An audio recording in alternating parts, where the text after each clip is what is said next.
Hello, hello, hello. Welcome everyone. And today we're bringing a very exciting episode of our podcast to you. Today we have a guest with us, as you can already see. We have the, the gorgeous Sara. Yeah, Hi, everybody. she's got a major in political science and law, and she was an aspiring model, but thankfully now she's actually a model, and so that's what she's pursuing at the moment. And for our topic today, we are very excited to get our opinion, our perspectives, and our experience uh, on the very big topic today. But I won't be the one to share what the topic is. I'll leave that to Ibrahim. Whoa, why are you putting me on the spot? I thought you were going to do everything. Yes, I want you to do it. Yeah. Okay, nice to have you once again, Sarah. It's been a while. So we've had a similar topic in our previous episode. It's about dating.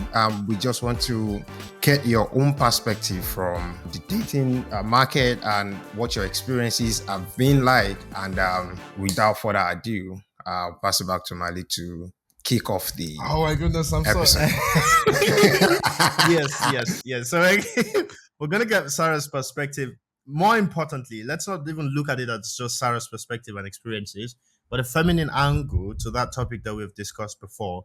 So the first question immediately that I'm throwing up to you now is, it's a new world now. Yeah, it's Gen Z, and if we use the buzzword that everyone is using, what has been your experience in the dating scene so far? Wow, okay, that's a very, very wide, big, open question. I definitely am somebody who's trying to stay as far from dating apps and dating sites as possible. I do have my very specific opinion on those things, and I think I will come to that later. Mhm. Um, Generally speaking, I do think there are a lot of like mishaps and situations going on between the two genders.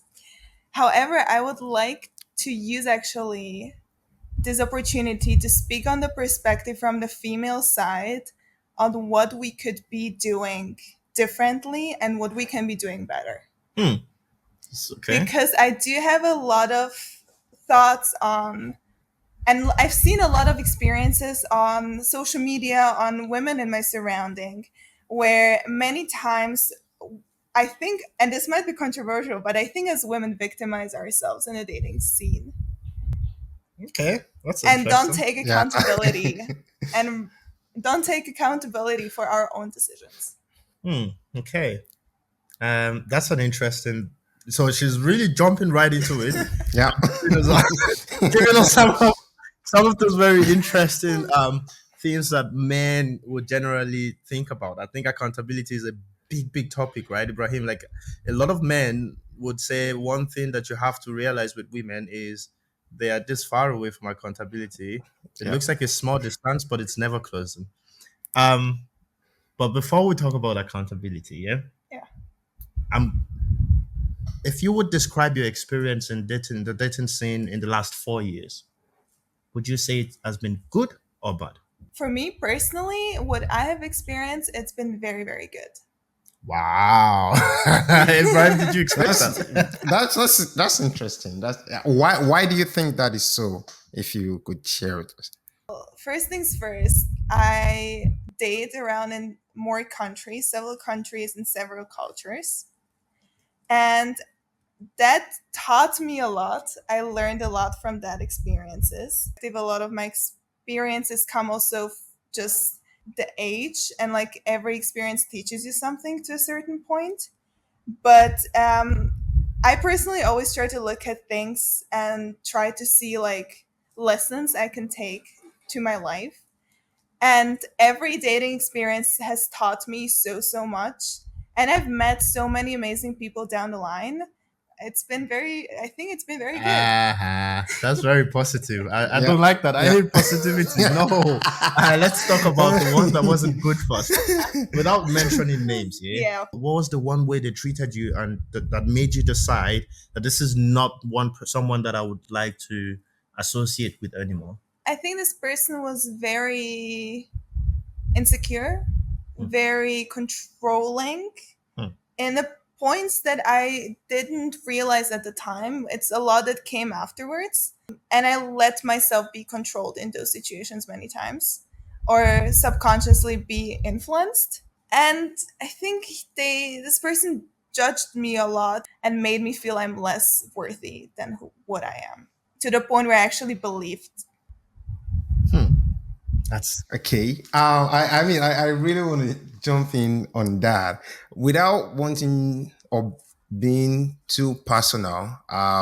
When you said made you feel a certain way, or at least acted in a way that made you feel quite negative about his insecurity and all. And I've seen a couple of times where when men try to set standard with their woman, or at least someone that they are with, it's often perceived as a man being insecure. I'll give you an example. If I tell my girl that I don't want you to go out to the club or something like that, like, because I feel like you are setting yourself in a situation where a lot of men would approach you, and that's not something I want my girl to be around. I personally have experienced like in situations where the person will be like, "Oh, you are insecure," and this. I mean, if you perceive it as that, yeah, maybe it is what it is. So, but for me, I have a different opinion. Like, I just don't want my girl to be around. If you could share some light, some of the things that you feel like this person did or did not do, or that made you feel like that. I don't want to go too much into the detail. However, I think I can give you a better idea of what it was.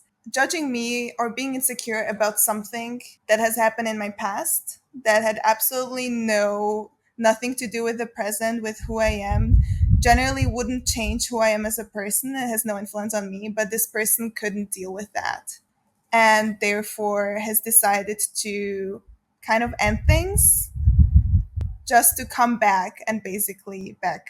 I love this person so much, and the fact that he ended it for something that I couldn't even change anymore, was completely out of my hand and was something from the past, really like shattered my own self-worth in those times. Okay. Yeah, that makes sense. I think you told me about this, Yeah. right? So it's one of those things. I think Sarah mentioned at the beginning that one of the ways you have chosen to see the dating scene, your experience so far, is as a learning opportunity. Yeah. And if you want, you can also tell our listeners your age so that it probably put things into perspective. I'm 23 years old, just turned recently. Yeah. So when you think about it, for a 23-year-old girl, I think you've been in the dating scene for how long? 5 years? Yeah, Let's say something 4 like to this. 5. 4 to 5 years. It's still very early days, and of course, people might make mistakes. You said, "Oh, this are some certain things that I've done in the past," but this person did not allow you be the new you because they just judged you based on Yeah. what you've done in the past. From a masculine perspective, I can tell you, Sarah, maybe I've already told you this, that can be difficult. Even though it's the past, it's very common nowadays that the past is not necessarily something you just forget, Hmm. right? So it's very difficult when you're dealing with opposite gender that people look at the past and say, especially for men, like men would not look at the past and say, it does not have an impact on the future. I think this is a big disconnect between how men and women see the past of their spouses. Because if I ask you now that, do you care about the past of your partner, what would you tell me? It depends on what kind of past we're talking about. Depends, are we talking about he's been in jail for 5 years? Or I don't know. It really much depends on the circumstances. But However, let's say sexually, a drunk, some of his The escapades shenanigans. in the clubs, does this make a difference for the future that you see with them? it's something I try not to even discuss anymore. Okay. So ever since this experience, this I've learned that maybe this is a topic that shouldn't be discussed into depths. I used to be a super open book, and this is where this whole situation happened. Was I was very open about my past experiences, and I decided that maybe that's not something that really matters anymore. And to be honest, ever since then, everybody who I have been involved with, I have never asked that question, and it's been never a topic I ever discussed with another partner. What do you think about that, Ibrahim? She's not wrong. I mean, to also buttress on the points you were trying to make, it's like for men, we are much more inclined to wanting to know about a female's past. Why for a lot of females, right? You can argue that they care so much about a man's future. What kind of future lies ahead for me if I'm involving myself with this guy? And also, that's kind of the difference that we have in that regard. And talking about like sharing something that happened in the past, for me, I would say 100%. When you share some things, there has to be a time for it, depending on what it is. Also, sometimes with the whole dating scene right now, I feel like people have so little patience with each other, at least from my experience also, that it's like we are almost scanning each other for red flags. So as soon as I see someone that is telling me this, especially on the dating apps, it's quite like we have almost zero tolerance for each other, right? I was talking to this I mean, we met online, right? Like on, so everything was going on really fine. We were like vibing. I'm like, oh, this is pretty exciting, right? And I was just following the vibe. Like, I mean, we've been talking for like a whole like 2 days, like back and forth, not like on calls or whatever, just on the app, right? Then I just followed up like, yo, it seems like we are really hitting it off and everything. Like, let's just maybe FaceTime on. And she's like, yeah, that's not a bad idea, but can we just keep it on the app for now? I lost it. I'm like, so I mean, for me, No, that but I signal think was that's probably reasonable as well. I'm curious to see what Sarah thinks about that. Because it's a clear, all right, I'm not sure about you. However, sometimes with Yeah. men, it's like I have made my intention clear.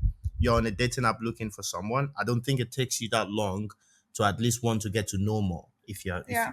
that wasn't why I did. Let me tell you before she jumps in. Why I made the decision was because I felt like this is someone that is dealing with me with our rules first before our feelings.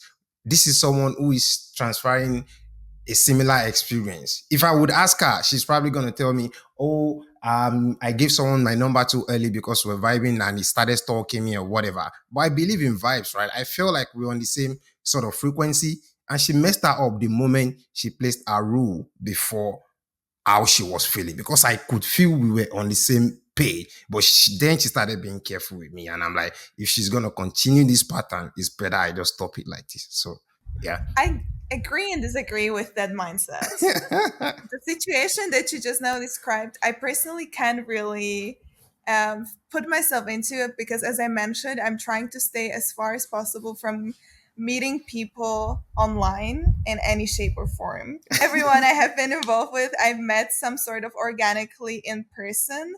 So there has never been that situation of like having a problem with seeing each other or FaceTiming or however, I do think if I was in your position where the situation would be flipped and a guy wouldn't be really inclined into FaceTiming or would have said something similar, it would be a turn off for me in the same way it was for you. And it would send exactly the same signal of like, well, then what are your actually intentions on being on this app if you're not really interested in getting to know me better or seeing me again? Like talking on video, there's so much more emotion, so much more that you can translate into what you're saying, so it's much easier to get to know each other than just per strict text. There are so many mishaps and misunderstandings that can happen there. However, the whole mindset of looking out for red flags, I think that's problematic That's what everyone is doing right now. because Like at least on the apps. maybe not even apps, maybe in general you find what you're looking for. And from my experience or from what I've learned, I know that men are much more aware of the mishaps that women do psychologically in a way that women are not aware of, or basically men remember those things much more than women do. That women are much more willing to, even if something happens that are like, I'm not really sure, or he said something or done something, or I'm not really sure about this fact, we are not going to cut things loose immediately in a moment. So I think from a female perspective, we would give it a more, like we would try more or like see where things go, and we wouldn't be directly like, okay, now, unless it's not a full on deal breaker or some kind of red flag, but it's like the small something that you're not too sure of, like the way he pronounced yogurt. It's we were gonna look over that and continue. really, I kind of disagree, and I would say why I disagree. Especially She's not wrong. the way you pronounce. No, she's not wrong. The way he pronounces yogurt. Women, I feel they like will fucking dumb the guy for whatever. Oh, I like him so much. Oh, but shit. He goes to the toilet in the middle of a meeting or something. What? Who does that? Nah. Come on. I feel like if you meet I'm not if sure. you meet someone in real person, it's I mean we discussed this on our last episode also. It's a whole different dynamics, right? Because a lot of other factors are coming into play that is completely different from The way online. it smells, But the way she smells. exactly. The way, But when it's online, you're talking about an average woman that is having like 10x what an average man that is looking like that are on the same level, of attractiveness. Let's call it like that. She's having much more option than the average man. So she just wants to jump to the next guy. So I feel like in that sense, they have even much more lower tolerance for men when it comes to what is doing wrong. Especially the first sentence online really does matter to us if you are getting a yeah. reaction or a response For from a sure. lady or not. I've seen Yeah. a TikTok thread where this lady was talking about, he asked me where I would like to go on a date. Gave me options, chose something, but still tried to confirm with me the time and all this other stuff. And this woman immediately made a judgment of this guy as someone that is not firm and does not know what he's doing. Just because he tried to align too much how the date should be, just to make sure she's happy, just to make sure that whatever they do is exactly what makes her. Well, that's where we come to the point of like stay off any dating apps because this is exactly what you get. Exactly. This is the mess you get yourself into. Like Exactly. that's why I'm not dealing with that. Yeah. 100%. So I want to go into something a little bit more juicy. Okay, Yeah. shoot. Because I want to hear stories. Ibrahim, are you not interested in stories? That's why we're here. Because I think this is what people will learn the most from. I think I know Sarah. Guys, I've known Sarah for a few years now. Yeah. And I know that she's a very based and smart lady. I think a lot of the things that we're going to talk about, we won't even have too many disagreements. But we have had certain conversations now already, maybe already shows that, well, women can think about certain things in a different way. But when you talk about it, just because we're talking about it now, there are so many things that she says it. Maybe Ibrahim and myself were like, ooh, what's that? But just a little bit more sentences and we're already on the same page. For me, I take that as, well, if you're dealing with each other, less assumption, more talking. That's already like a good takeaway. But before we go into, more of the more serious things, let's get juicy stuff. Yeah. You've been approached by so many guys. I can imagine. Yeah. Like every time you go out, what are the probabilities? So you go to a bar, you go to a club, what's the probability that a man comes to you from your experience? Happens every now and then. Okay. One out of 10, 3 out of 10, 7 out of 10, 9 out of 10. Recently, I would say like 4 out of 10. What? Nah. Yeah. No, now 4 out of 10. Really? Yeah. Okay, Or but like before? 3, 4. How about before? Was this because you were in a relationship? No, it's been actually happening while I was still in a relationship in the past few months. I would say over the past, like, since this year has begun, I've been approached way more than I used to in the past. And it's a question I'm asking myself why, how, what happened. I have no idea. This is very interesting, guys. This is very interesting. Did you hear what she said? Yeah. Wait. 4 out of 10 recently, and that's way Yeah. more than normal. Yeah. Okay. Than in the past. Ibrahim, don't you find this very interesting? I mean, I don't want to call her a liar. I don't want to ask Sarah to stand up or anything, but we're going to put her Instagram. We're going to put her Instagram on this stuff. Because, no, she believes 4 out of 10 is way more. I think it's solely 2. Like, I mean, Ibrahim. I think that also 4 out of 10. this would then add to what I said in the previous episode, that I feel like anyone that is leaving the app right now, because a lot of us have moved to the apps, right, will be doing himself a huge favor by walking up to ladies in real life and talking more, because a lot of, like, I would say like maybe 10% of men still have the confidence to do that now. Because what the fuck? We had a completely different growing up. Ladies get approached 10 out of 10. Right? 4 out of 10 is a lot. It's a fucking difficult time now, bro. Yeah.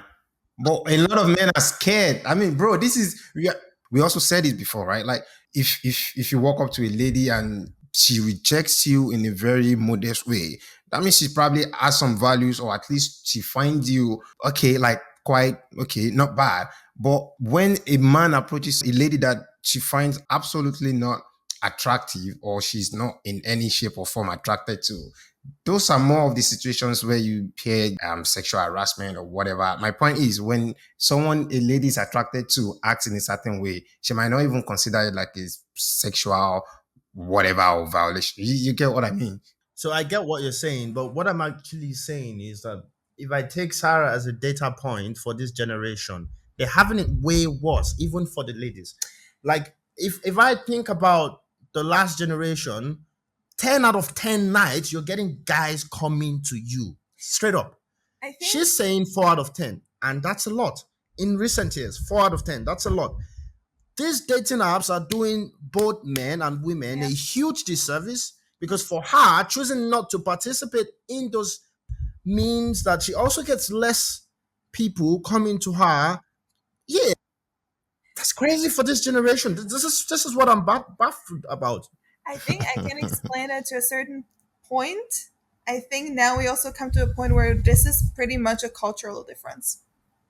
The experience you might have had coming from West Africa and experience I have in Western Europe, those cultures are worlds apart. And I myself, I've spent a lot of time in Ghana, and I can tell you when I was there, I got approached every day several times. So Okay. I think there is also a huge difference in the cultures and maybe the parts of the world you're living in. Because I think where you're coming from, the experiences you have had growing up, cultural background you have is completely different to where we are right now. That Okay, makes a lot of that sense. that definitely, yeah, She's 'cause that makes a lot of sense, especially because you also have the data point from West Africa. Yeah. How was it in West Africa? Ooh, yeah. Tell me. Oh, Do you want to God. go before you tell us the craziest story? Because you're gonna give us at least one story of your time in Ghana. But before you tell us that, Yeah. before you tell us, how the guys approach you, what they do, what you found Yeah. interesting about it, do you want to go back to Ghana? Oh, yeah. Ah, Every guys. day. Every day. Ghana is home. Ghana is home. Okay, good. Ghana will always Tell be us home. a typical day in Ghana that includes guys walking up to you. Yeah. What's the funniest pickup lines you've heard? What's the craziest, like the most awkward approaches that you've gotten? Stuff like that. The funny part is, my mom used to live in Ghana, and me and my mom are super close. And we would go out often, like to bars, to clubs, you name it. My mom and I would go out. And I got approached a lot in her presence. And I think the funniest stories were actually where she, in the beginning, had to learn how to deal with that. And also then the men finding out that they're just now hitting on me in front of my mother. Those were kind of humbling experiences many times. How would they do it? Do they go to your mom first and be like, "Excuse me, can I get your daughter for a minute?" It happened do, before. do they even That know has that happened she's your before. mom? That's the thing. I think many had no idea, and many wouldn't have been so courageous if they knew that she was my mom. Because we were always like, people would always think we're just very good friends, even though there is like a generational age gap between us. My mom looks pretty young for her age, I would consider. She's a very lively, energetic woman, so nobody would ever expect us to be a mother-daughter duo. More of like maybe colleagues, best friends, maybe sisters, but definitely not related in that aspect. I had situations where the person would know that she's my mom, would go to her first and kind of try to butter her up to be able for her to like speak nicely of that person, which is, I think, in my opinion, very naive. Will never work. Don't try it. Moms are too harsh. Mom, you don't mess with moms. I feel so sad right now because I can't remember of any specific pickup line that would be worth mentioning. But it's always the typical question of like being in a taxi every day on the way somewhere, being asked if I want to be friends with the taxi driver, but very much like knowing that he's not asking for a friendship. I got an Uber driver who texted me on my WhatsApp with like a 8-minute voice note trying to ask me out and hit on me, fully knowing that he could be now like, this is something that you're absolutely not allowed to be doing. So Yep. there have been so many crazy stories. I saw a very funny video Yeah. of an Uber driver doing this as well. I think it was on one of the Shits and Gigs episode. It basically called and it just went straight to.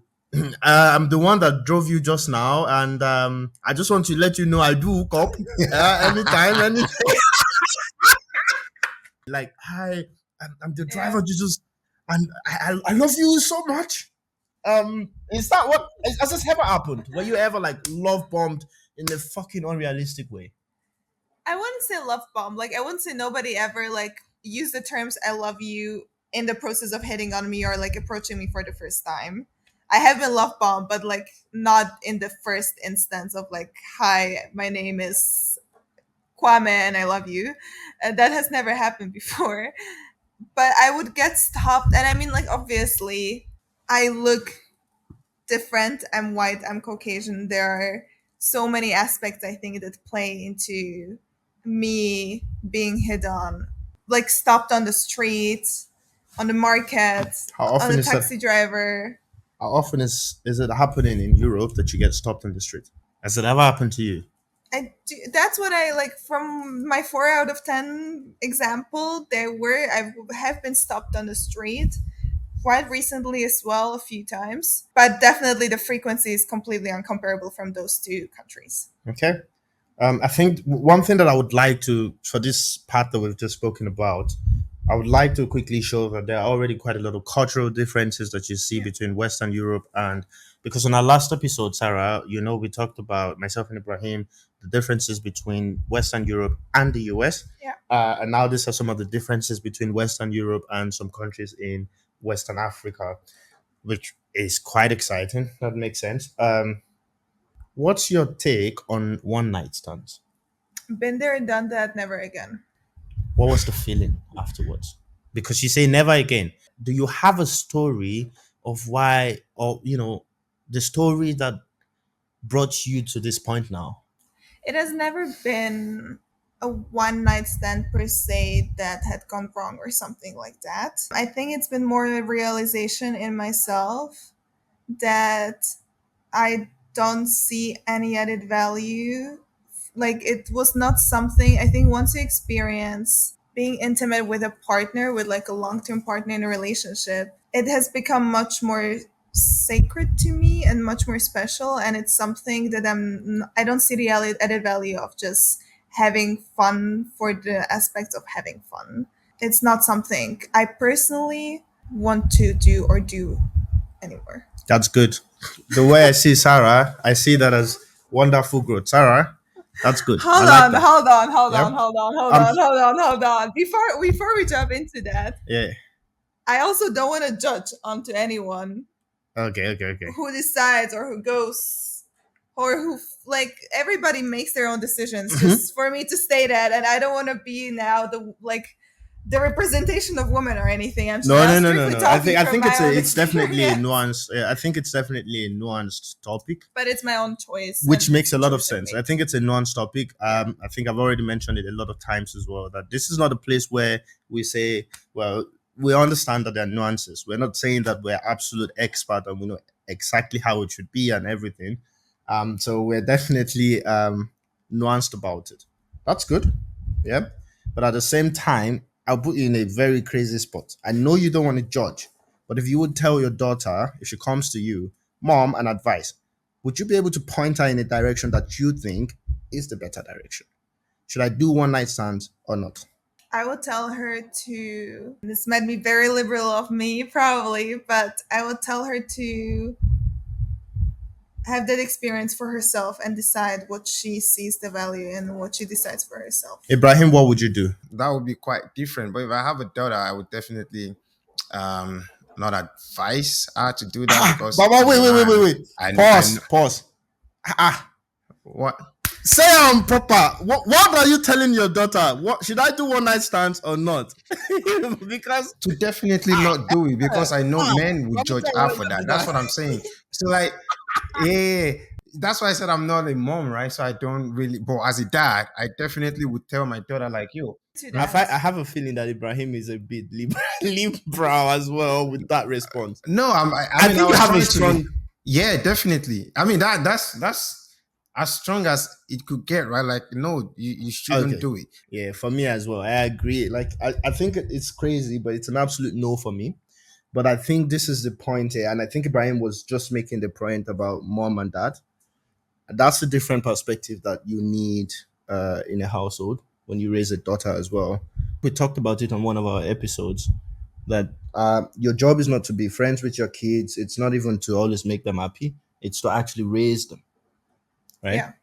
Which means that you would use your experience in life to direct them very clearly in another direction. When they get to a point where they cannot listen to you anymore, they do what they want, but they face the consequences of that. But when you're in a position that you can still tell them, babe, this is what you should do, my little girl, it's getting more liberal that people want to be very open with the answers that they give to children. But they're children. I think you have to say A is A and B is B. I think you're forgetting a big aspect though when Mhm. we're talking about this, because for a person to decide to go either way or the other, Mhm. there comes so much more into parenting and into like putting values into a child Mhm. that influences that decision on whether do I want to do it or not. Mhm. And I do think that I would want to put those kind of values into my child where they don't see the need or they don't see the value or they don't want to be doing that. Mhm. So it's not something I would enforce in my daughter and my children, for sure not. Mhm. But I think it comes down to so many things how you're raised. Mhm. One, I would definitely advise her to be as cautious as possible and for as long as possible, please. Like, I think children in these days are crazy. Like, stories I hear and the ages I hear are, in my opinion, completely, I'm baffled. But so that's definitely something I wouldn't be supportive of, for sure not. But I'm talking from perspective of like, okay, my daughter, let's say she's now 18, 19, 20, beginning of her 20s. She's already a human being. She's already an adult, a young adult. Mhm. I already gave her all I could. I passed on her all the wisdom that I could. Mhm. And then she comes with that question. I trust her, or I trust myself, that I have put enough morals and values into her to be able to make a sensitive decision for herself. Mhm. And I would never want to make her feel like she's being judged Mhm. for choosing either way Okay. by her own mother. That's a smart way to put it. Ibrahim, do you have a question before I continue? I would ask you, what are some misconceptions about dating in Germany, from your perspective, Sarah, and also comparing dating in Germany to some other countries you visited? What would you say the difference? What the differences are? I can tell you, I have never dated a German man. There is a lot of cultural background. I'm not German myself, to state that as well. I'm Eastern European or Central European. I'm Slavic. So I also have grown up with a very different mentality, I feel like, than young women are growing up in Western Europe or in countries like Germany these days. Issues like 50-50 on first date and following are a very big topic right now in the dating scenery in Germany. And it's not something I ever had to discuss with any man I ever dated. And for me, it really is, I would almost go as far as say, like, I have a specific cultural preferences where it's kind of stereotypical to those cultures that our values align. So all the men I have dated in Germany had different cultural background. That's why I've had a very similar experience in either country I've dated, be it the UK, be it Germany, be it West Africa, because there is always this common cultural aspect where it fits, or at least those main values usually fit. Okay. Okay. That makes sense. I think I also agree that even within Europe, there are culture that have similarities on how, family relationships are set up with Africa, with Asia, and stuff like that. So, one interesting question, I think we prepared some notes as well because you would like to talk about certain things. And I want to go to social media. Hmm. Um, have you ever had the experience? Because you're a model, which means that you have to post certain type of pictures on your social media platforms. How has that gone with your partners? your use of social media? I was never a topic of conversation, to be honest. Um, I again have my own values. There are things that I would post, things I wouldn't post.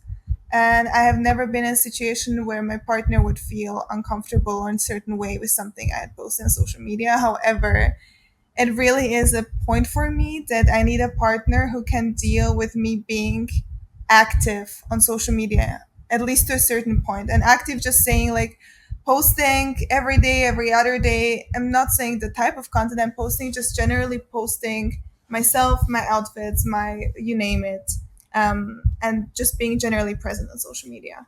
And it's definitely something I need from my partner to have the understanding for it that it's kind of it's my work, it's my business, it's my personal brand. All right, that makes sense. One quick question. Some guys don't like that their women post bikini pictures. Okay. Your job might require that you do this. Does that mean that you can never be with a guy like that? Yeah. If you have an issue with me posting bikini pictures, then don't date me. Then go find a woman who doesn't post bikini pictures. It's that simple. Would you call him insecure? I wouldn't go that far as to judge. Like it's everybody. Everybody has their own preferences, and this is like one of my big topics is that men and women, we all have preferences, and I think we're trying to explain those situations where two different people with different values and morals come together and somehow try to make it work. Women and men need to take the accountability for saying, okay, let me find somebody where it matches. And the same goes for women. And I feel like maybe from my experience, or I see it so many times also on social media, like you mentioned, like there is so much opinions and content that we are being exposed to in these days that we are never meant to be exposed to as human beings. And that's where also I think this mindset comes from, that there is always the next best thing around the corner, which there really isn't many cases. But if I was posting a bikini picture, which I'm not, but if I were, and a guy would have an issue with that, I'm not going to ask him why. I'm not going to judge him that he's insecure. That's just his preference. I'm going to acknowledge it as his preference and let him do his thing. But then it's not going to work between us. Do you genuinely believe that? I'm only curious to see if or to know that there are some men out there who are honestly okay with that. Because I'm not. And I'm just wondering why any man would in a way, because I feel like from a man's perspective, I feel like that is in a way you are sort of advertising yourself, whether directly or indirectly. And I'm just surprised that, like some people will be honestly and genuinely be okay with that. Is there a It's context where your opinion here changes? not really. I would say that's not really for, like, you will never know. We all see the world from From our our own view. Yeah. perspectives. Yeah. We will never be able to understand when somebody else has different preferences, different opinions. Even if I would post a bikini picture in some sort of way from, let's say, a vacation, I do it in a way that I for myself feel comfortable with it. And I think it can be done in a tasteful way, and it I can don't be think done in a way I, yeah, that you can Sorry, continue. sorry. I'm sorry. Wait. No, because she said tasteful way, and I'm thinking. you're all fools. You're all fools. Oh, Ah, okay. All right. All right. Let's not get too deep into the tasteful comments. You're very driven, and this is something that I always tell you. You keep pushing for everything you want. You want quite a lot. You want to achieve quite a lot in life. You're doing quite a lot as well. How has this career-driven approach to life that you have, right, and this goal-oriented person that you are, how has that influenced the type of men that you would even let to have access to you? oh, yeah, very much. Definitely very much. And it's something that I'm just learning recently, and it's something that I'm just adjusting recently into my own preferences.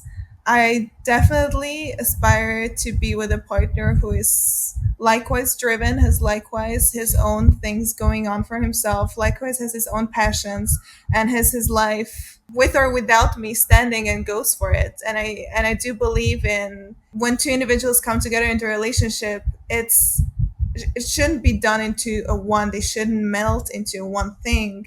They should just kind of cooperate. They should both have their own things going on for themselves in life, and just help each other out and support each other. And make life easier for themselves, but not completely become one. That's not something that What I about want a to do. scenario where your partner is driven? Yeah, Yeah. your partner is pushing out to do a lot. Yeah. However, you just have bigger dreams. Has this ever led to issues? That's the next point I would do. I think the next big thing is matching in lifestyle. So it's not just like the life or the things that the two people go for. It's the kind of lifestyle that they aspire and the life they kind of want to be having. And that's the next part where it needs to match. Of are do you want to travel or don't you want to travel? Are you open to travel? Are you open to not see me for weeks or months? Am I willing to be with a partner who is not willing to travel with me? Those are all questions that come into the equation where I need to make a decision for myself and the partner or the other person as well. And that's where I'm saying, like, you really need to find a partner that matches with you, that has his own life, but also where the lifestyle is kind of matching, that you both can see yourself. Even though this person would have nothing to do with the modeling, at least would be open to traveling with me or would have the possibilities or Is there a context? That's a great answer, by the way. But is there a context, yeah, where you make a compromise on your career for your partner? it depends how far along we're in the relationship. If we're talking marriage, family, all these kind of things, I could see myself, yeah. For me, family is something very important. Mhm. And there are the two aspects of relationship, kids, and career for women. And there comes a day in almost every woman's life where she needs to choose one or mostly two, and one part of this suffers usually.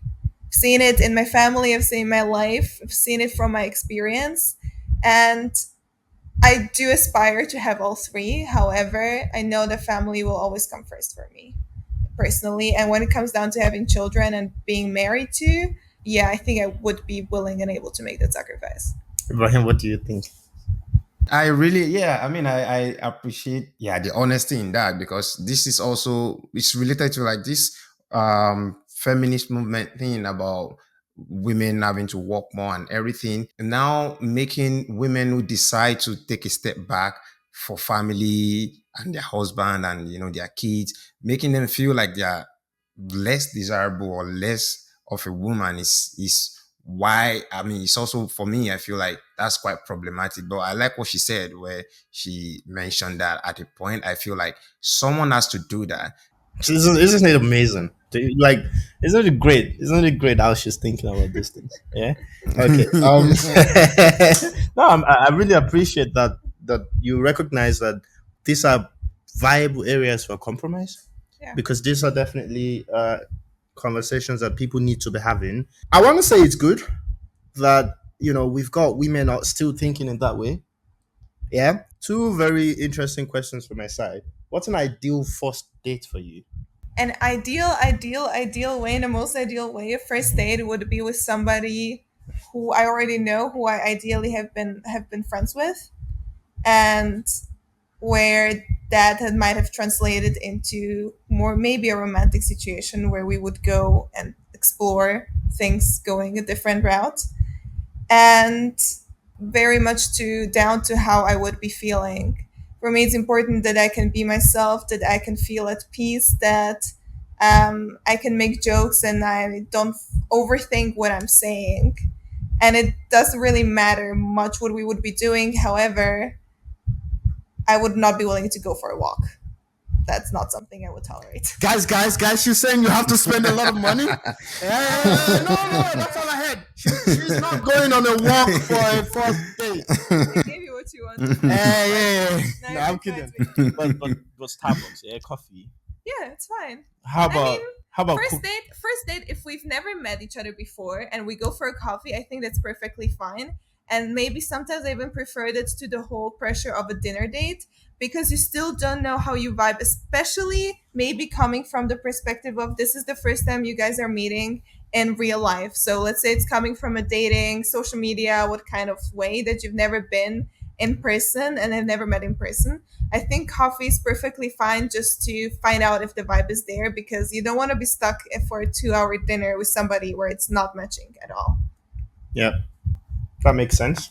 Mm, yeah. One other thing that from my answer, I've got another question, but Ibrahim, did you pick that from my answer? She said an ideal first date will potentially be with someone Yeah. that they are already friends with, Yeah. and then you're thinking about people get out of the friend zone with you. I'm saying I would prefer meeting somebody where the interest is there from the first moment from both sides, but maybe it's that kind of like a slow burn situation where you guys don't like rush into dating and exploring that, but maybe just like chilling and being friends first. Or And I wanted to ask, do you already know that? Like, does that come a time where you feel, where someone then start to build that thing towards, or where you start to build that feeling towards that person? Or is there a situation where this guy, you meet him, even though regardless of his intentions, he's never getting out of a friend zone with you? Or there's always a chance. Does that change over time? only I know, right, what my interest in the person is. And if I friend zone somebody, then it's most likely just this is not going to go anywhere else than just us being friends. So would you say most women know that before? I'm just trying to see how women think about these things. It's like, is do you guys just know for a fact with some guys like, nah, this is just what it could be? Or is there a chance to try and see if you can make her change her mind towards you? Is that something women think about like that? I might have a controversial opinion on that because I think this is where many women might be making a mistake. I wanted to ask you guys actually the question of whether you think men and women can be friends. Ibrahim, you first. No. No way. I absolutely believe there is no chance a woman and a man can be friends without any sort of attraction being there. For in my opinion, I feel like if this is an attractive lady, as a man, I feel like, at least let me talk for myself, it will be there. It's just a matter of then wiring my head to remember, to remind myself of why this is not going to be more than this. But deep down, without any sort of wiring, I don't see it happening. It has to be there. Like, she's an attractive person to me. Yeah, we should try to hit, right? I'm loving what you're saying. My answer would be most men and women cannot be friends. Okay, I think when men and women can be friends, the girl is not attractive. She's an ugly girl. I'm sorry. This is what it means. If the decision to be friends is the girl's decision, absolutely, it's not possible. Yeah, It's not. it's not possible. Okay. Because if a man finds a girl attractive and did not have the intention that I'm just looking for a friendship with her, or there's something else that we can achieve together, it's a business relationship, it's that. There's nothing else. I just find this person attractive and I want to be in her life. And he's not the one making that decision. And the girl goes, oh, but I can only offer you friendship. It's not working. Or I what would I advise said. every single guy, get the fuck out. Because it's just not going to work. It's going to be always this misalignment of expectation. Every single engagement would be the guy is hoping for something to change, is hoping for something to go his way one day, and the girl is just like, yeah, he's my friend, right? You see how that can be And I problematic, right? know, I know From a women perspective. love that attention. So there are scenarios where you meet someone, you might find them attractive, but you know that there's nothing that you want to pursue with them romantically. Like, this is a choice that you have made internally by yourself, right? Then you can have a relationship that is not romantic and can be friendly. But it has to really be the man's decision. Because if you put yourself, just flip it. If the man decides, right, and you would see what I'm going with this. If a man decides that I only want friendship with this girl, but the girl wants more than friendship, does it work for any woman? I wonder if that situations exist. It does exist. It does. But that's the point. Women would rather not put themselves in those situations because they would even turn it into a full "it broke my heart" thing because they said, "Look, we should just be friends." But what you need is a man deciding that my intention is really never to go more than this, and a woman aligning to that. But how lucky do we get in life that you actually meet a man and a woman that have that alignment? I would say 0.1% chance of that happening. Yeah. So if you summarize my answer, no. Yeah, yeah. You have to be that 0.1% luck to meet someone that you have this alignment of intention. And yeah, then there's that 0.1%. There's another 0.1% of she's just ugly. Sorry. It would also matter what the term friendship means. I think that would probably solve the nuance bit of this question. You have to clearly define what does it mean being friend with this man as a lady and vice versa, right? What sort of activities are we doing? What sort of engagement is it? What how frequent is the engagement? That would be then how it might be possible or not possible, I would say. You guys said both something very, very interesting because you were both coming from the attractiveness or the level of attractiveness of a woman. Mhm. I don't think men interact with women who they don't find attractive on a personal level. I think men will only interact with women in most of the cases where they find her attractive. And I've never ever in my life heard a man to say to a woman, please let's just be friends. Because most of the time what happens when the woman is interested and a man isn't, the man will just take advantage of that, go along, have his fun, and then like And let then her demand down. friendship. Isn't it the No, same? they will not demand It's simple. Ah, men will never tell you like, oh please I beg, let's just be friends. I've never heard that in my life. That's why I believe the only time a friendship works is where it's actually a friendship, like you're in somehow like on a personal level, have a relationship on a personal level, is when the woman is not interested in the man. And even though you mentioned you would advise every man to run for the hills, might be smart idea, but many men won't do that, and many men will stay in her life. And I think that's the only scenario where the friendship stay friendship as long as the woman decides that. And many women know this, guys. Yeah, you heard that? It's your choice. Yeah. Again, It's she's so actually giving game now. It's your choice. Guys, it's your choice. Never not make it your choice. She's very smart. She knows exactly what she's saying. Yeah. All right. right. Do you think men are jealous of women who they date sometimes? Be it some kind of characteristic, popularity, be it the way they look, attractiveness. Absolutely no. Yeah. Because you're not a man if you're ever in that scenario where you're jealous of your woman. Yeah. And the reason for this is because I come from a culture, we have situations where your woman is a representation of your household. The more respectable she can be in society, the better for your own reputation as well. Now, I'm also of the school of thought that every man, it's not jealousy. It's not jealousy. But you should strive as much as possible to still have the role of leadership in your household. Now, this role of leadership is extremely difficult if your wife is above you in every respect. But it's not to be jealous of your wife, it's not to bring your wife down, but as a proper man, you need to develop yourself. You need to work on yourself. You have so many advantages as well as men, right? If your woman gets pregnant, her career is on a hold for a minute, and many things. There are certain rooms that maybe you can enter easier. You have also much more opportunities because you don't have the limitation of strength, so you can do a lot more to level up. So yes, you might work harder to make sure that you can retain your role of leadership in your household, but it should never be jealousy. Do you think there are people who don't have that mindset? Yes, and they're boys. They're not men. Yeah. Ibrahim, Girls, listen. go for it. Hey, guys, listen to me.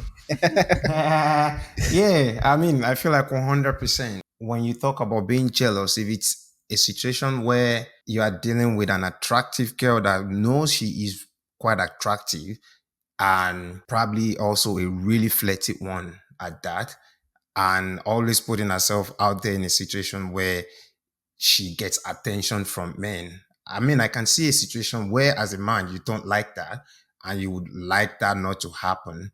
So, yeah, there could be a situation where a man is jealous of not there, like you said, it shouldn't then be jealousy. It's just having standards, right? Because I'm not going to be with anyone who is in a relationship with me and still trying to act like she's single. That won't be an acceptable behavior. But I don't think that's If jealousy. Yeah. that's not Just yeah, jealousy, exactly. because that's just setting It's boundaries just and setting standards, boundaries and right? Yeah. standards. I think women try to manipulate men to believing it's jealousy. By the Yeah, way, if that's what but it's jealousy not. means, then men, you should be jealous. Absolutely, you need No, jealousy in that that's scenario. not what. At least that's not the question that I. Where. Exactly. Yeah. I think I understood what she meant as well, and Yeah. that's why. But yeah, you shouldn't let your woman seek unnecessary attention and then gaslight you into thinking it's jealousy. It can never be jealousy to ask your woman to set boundaries. This is one thing you should also know, that when you have an attractive woman that does not set boundaries, men will come in droves and they will play that game. So whatever the fuck she says, do not listen. Sarah, you know what I mean, right? I do. Yeah. Do you agree? I believe in boundaries. So you agree? She's struggling to say she agrees. Yes, she agrees. Say it.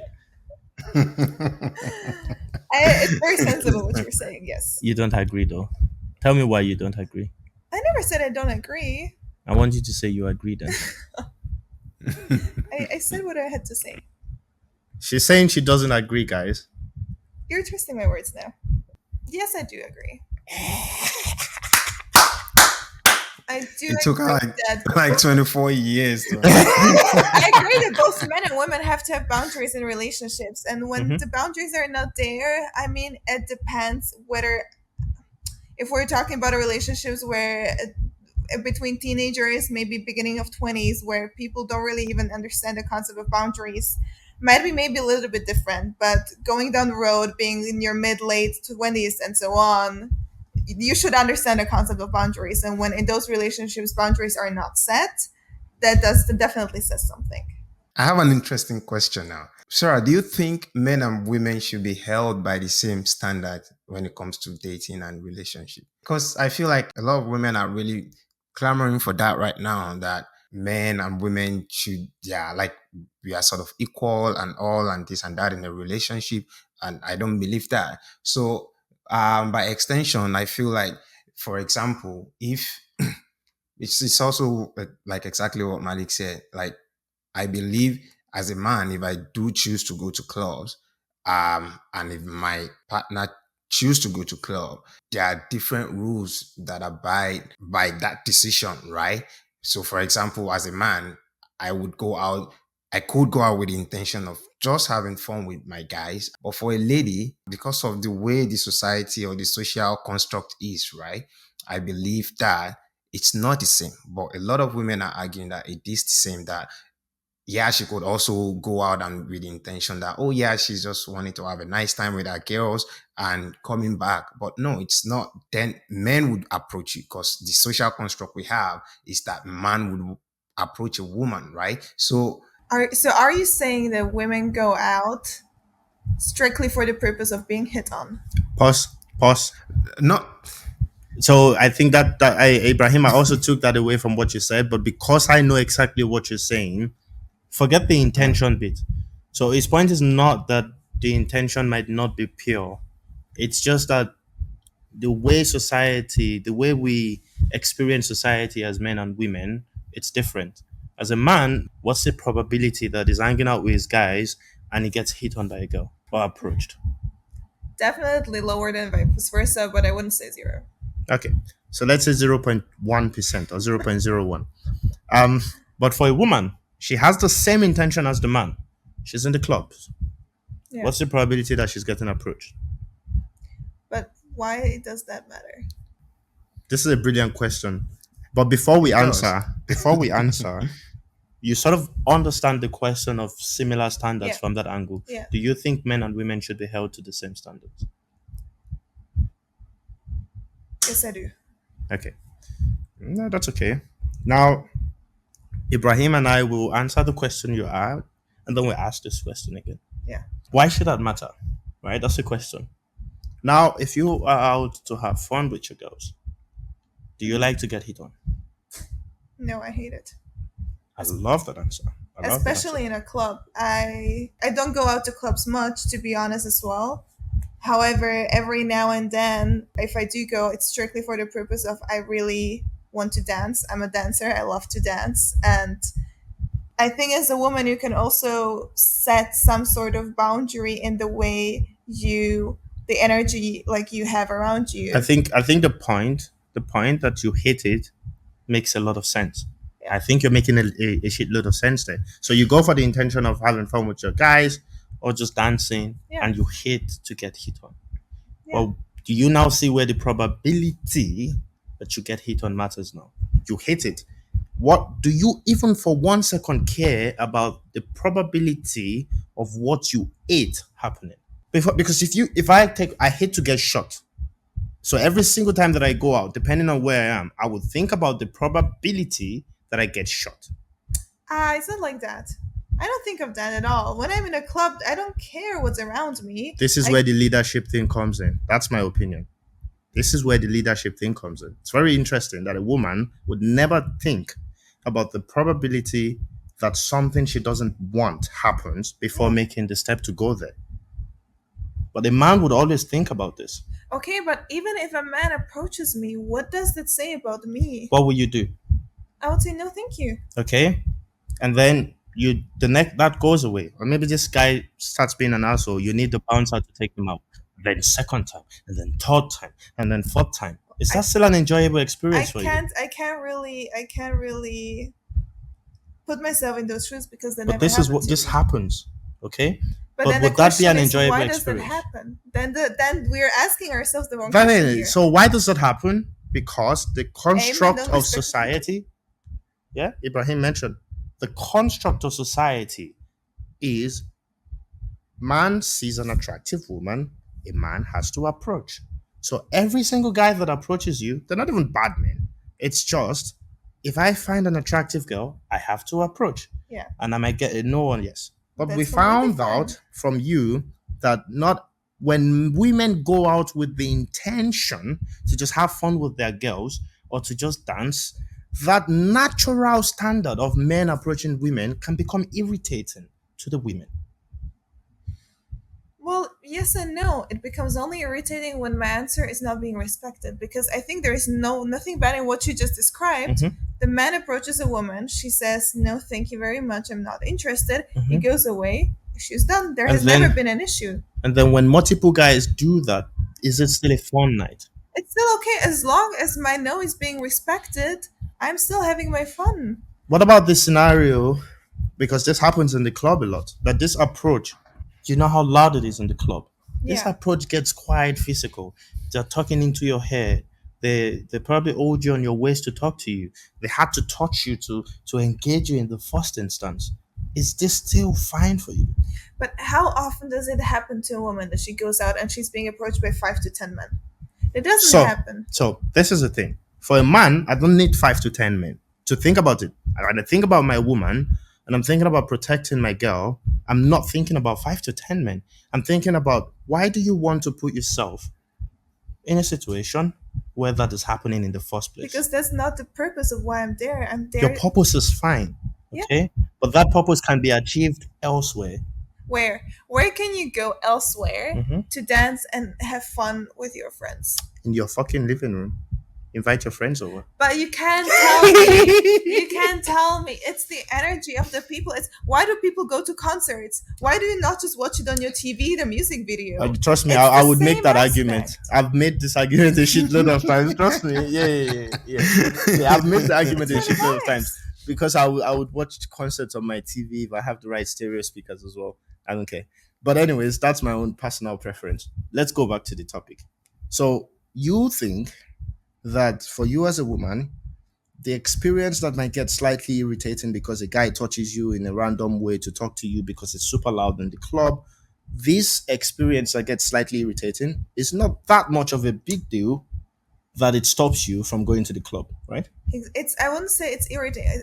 It's definitely not something that I'm enjoying or that I like, Mhm. but it's also not something that will destroy my evening or that I will completely allow to change my energy. So for you in a relationship, I can tell you now from the masculine perspective, that doesn't sound good. I don't think any man is just comfortable that their girl is completely fine getting approached multiple times. So you don't have a problem with it. That's what you're saying, right? No. Yeah. Good. But you at least acknowledge that the experience of the man and the woman will be different. Oh yeah, definitely. Okay. So just strictly looking at it from the risk angle. But what risk? What is actually the risk? Well, What is actually the risk that a different woman has maybe said something to your girl's ear?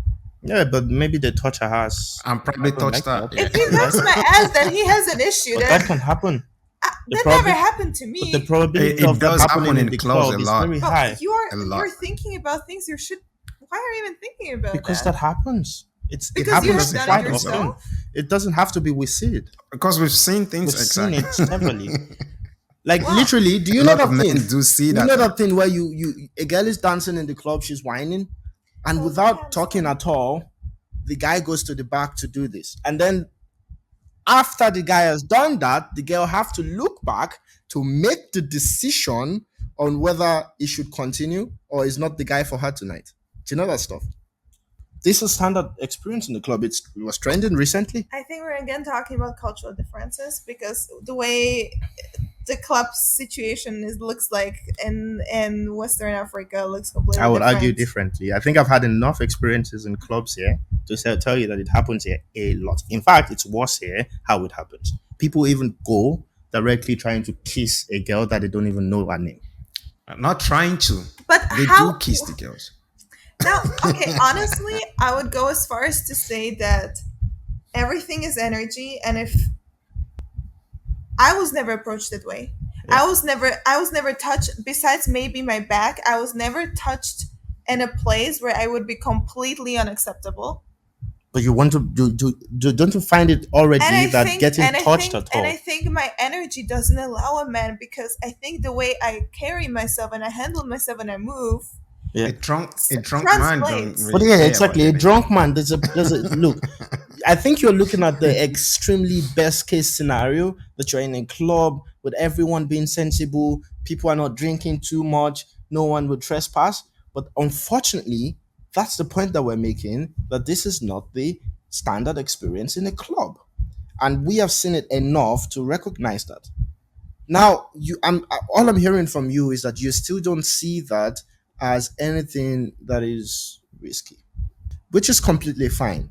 And I think this clearly, guys, please put it in the comment section what you think about this particular conversation. Because from my perspective, I interpret that as that huge difference between men and women in how we assess scenarios, assess situations, and assess risk in those Yeah. situations. Like you, imagine you were with your man, right? It's a And different another story. guy touches your back. Your back. You said touching my back is not necessarily a place where I completely go out of my mind.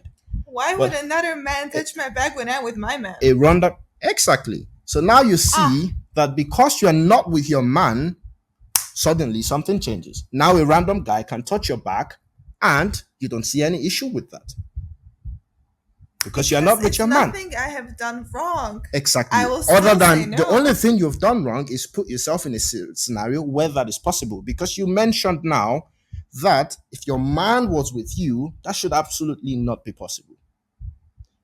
But the first thing you did is you went to the club alone without your man. But then you can go out alone without your man, but you went out to the club where that scenario is much more possible. I'm not gonna take accountability for another human's actions. And you shouldn't. And I still stand by And you what shouldn't, I'm saying. but you This would should take- not matter. And you shouldn't, but The you will only take thing that matters- accountability for putting yourself in a scenario where that is plausible. Again, I hate to get shot. Should I go There's into a the completely middle different way of a thinking. neighborhood where we know that there are so many people with guns drinking and potentially there could be a gunfight? But that's I wouldn't take different. responsibility for the people shooting each other, but should I at least take responsibility for putting myself in a scenario where that is possible? But here we're actually talking about life and death. Those are Again, uncomparable situations. How we I'm assess not risk. dying People, in a people, club. people should really pick this up. Again, how we assess the risk of situations. You see it from the life and death scenario, and I'm very happy that you do. But now twist that risk assessment in you, just take it to the extreme. Extend that to, I'm in the club, the bouncers are not serious, the guy touches my back, I say no, it doesn't accept, and I'm getting, yeah. If your man was there, this is not gonna happen. Worst case scenario, it turns into a Thankfully. fight It between could your, though. It did yeah, but happen. it turns into what? It did happen? Yeah. I want to hear the story. I was about to say that maybe the worst case scenario is that it turns into a fight between your man and this other person, because your man should protect to an extent, or your man gets you out of that situation. If the situation is the extreme, would you at least think I could have avoided that by not going there alone, or by not going there at all? I will never go alone to a club, but I will go with my friends. But your female friends, it doesn't protect you from the situation. I mean, some girls are trying nowadays that they really get aggressive if someone tries to touch their friends. I get that, but in the Let's- worst case scenario, this doesn't help regardless. Let's put it this way. I understand what you're saying, Yeah. and I think it's a very good, that whole male protectiveness, that's a positive thing. Mhm. It's a good thing that you are feeling this way about your woman and you're being protective of her. Mhm. However, I do still believe that it can still be acknowledged as an issue and shouldn't be a reason not to do certain things. Okay. The way you feel about this is understandable and it's fine, but it shouldn't be like, I feel about this way, that's why you cannot go to a club anymore. Okay. But how about this? Do you at least acknowledge that the experience of a woman and a man is different in the club now? Can be different potentially. Well, yeah, I think we So already if- agreed if- on that. Okay, good. If the experiences are different, why would you still put it to the same standards? I still believe in what I've been saying the whole But time. where is the fairness in, when you assess things by standards? But why are we talking about a fairness in that? So the point is, men and women cannot be held to similar standards to say this is the absolute rule. Men can do that, women should do it as well. Women can do this, men should do it as well. It can never be that absolute. That's where myself and Ibrahim stands. Because we think a man and a woman's experience in the world today, at least, is different. Which means that when you set standards as to how men and women should behave, in that world that is, where their experiences are different, those standards should be set in a way that it matches the potential experiences that they would get, right? That would be how it should be. Why don't we make a conversation about why do men even have the thought of approaching a woman the way they do? Why isn't that Again- a conversation? Why are we putting the woman into Because the it's a aspect club and of different. saying like Because it's a club. So this is the thing. Just- First thing is, we talked about, for me, I already have an issue with, if you have your wife, why would you want to be in situations where men are just coming at you? I already have an issue with that. But you say you don't have an issue with that, and I get that, right? Now, the point is, why do we have guns?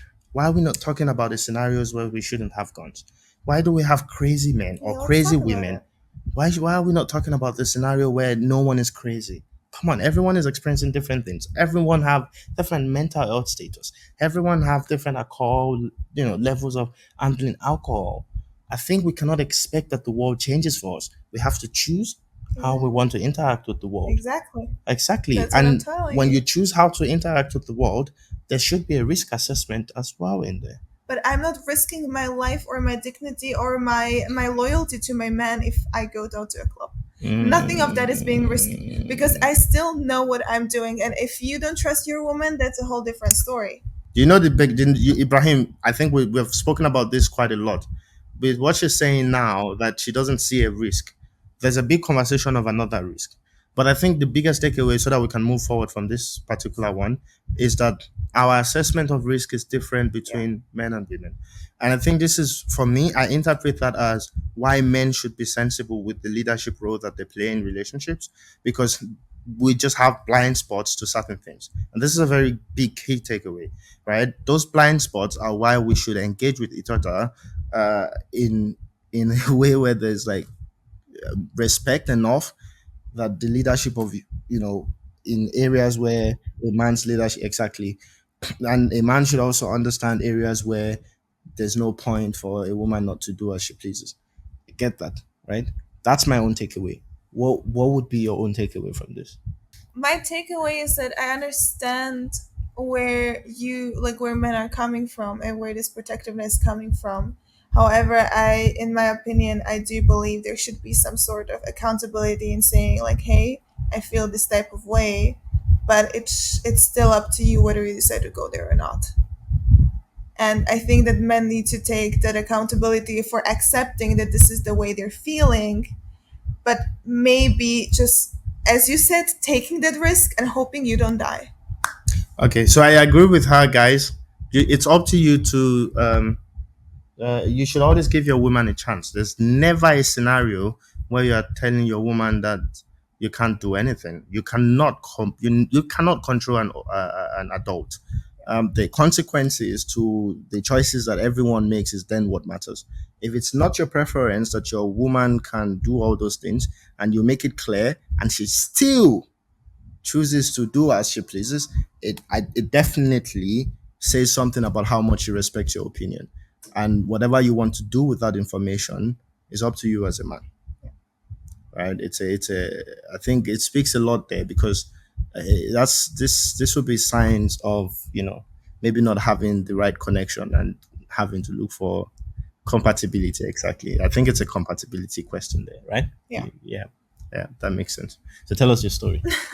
Story time. What happened? What would you um, say? well, this was like a good year ago in Ghana, and I was seeing the said men that I'm no longer in contact with.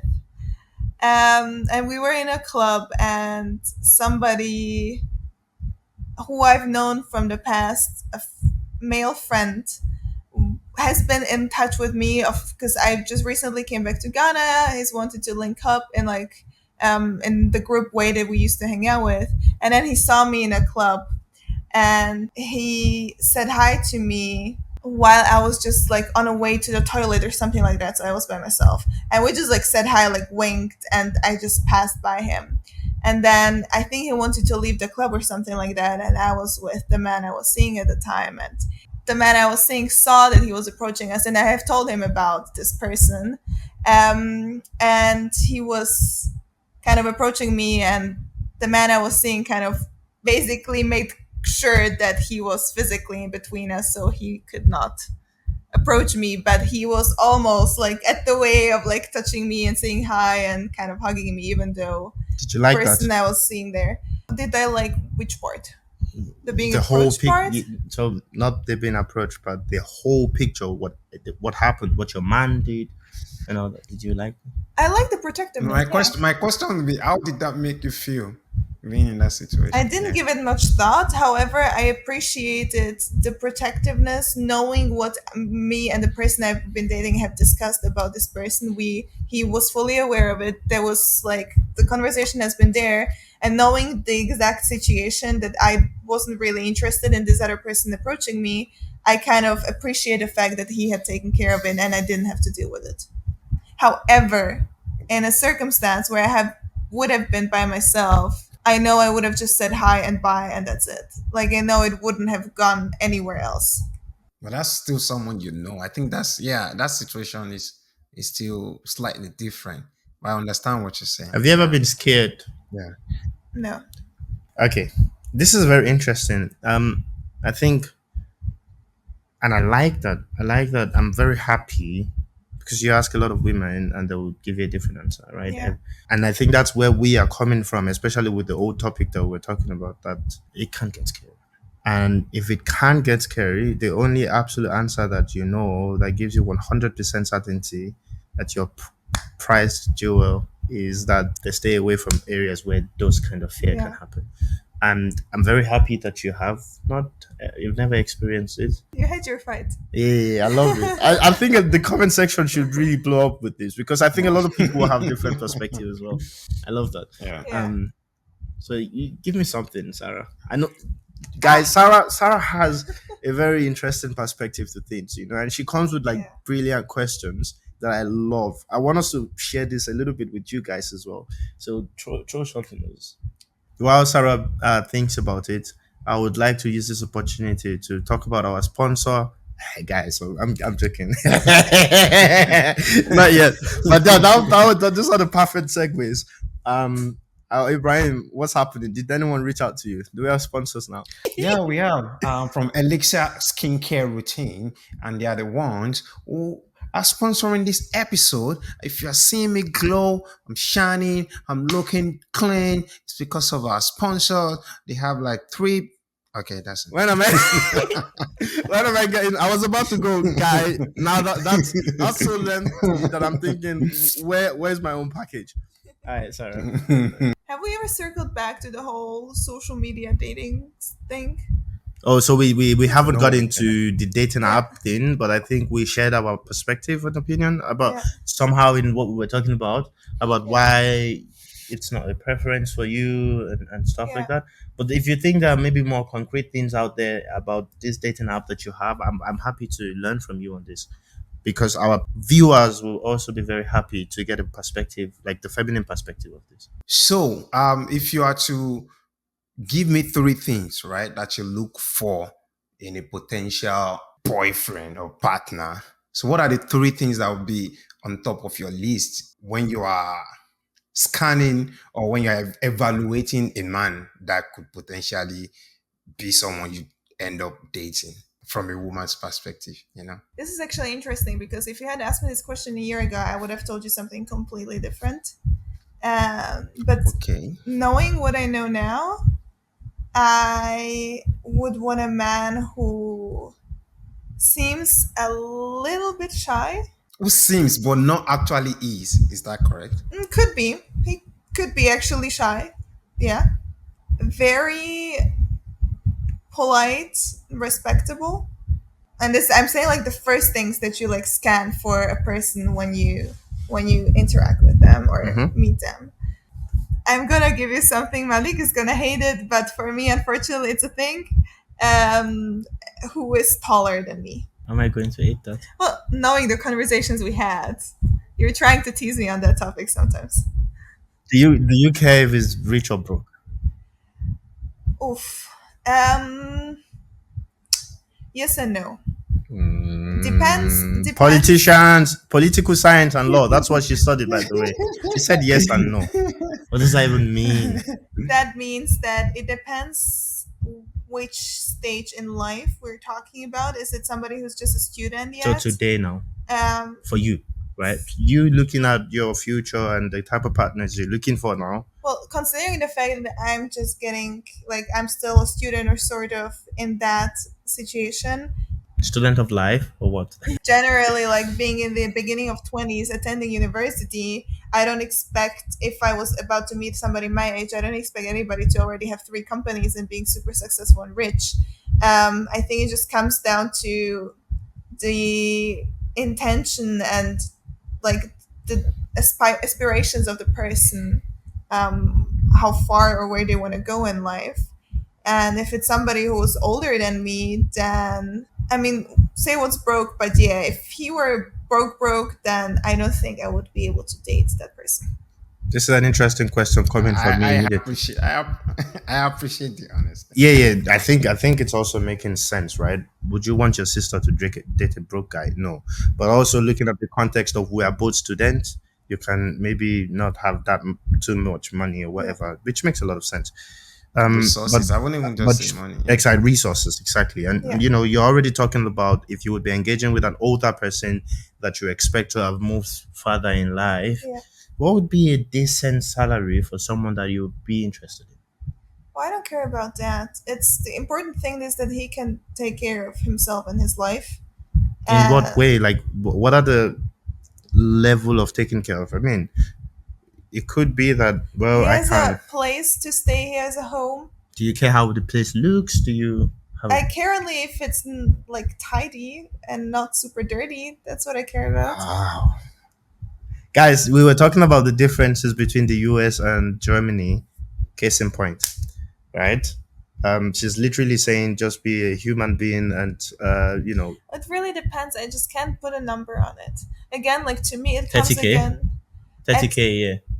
I let me put it this way. I have a certain lifestyle, and I want to have a partner who, for instance, I travel a lot just due to the fact that my family Aha. is on.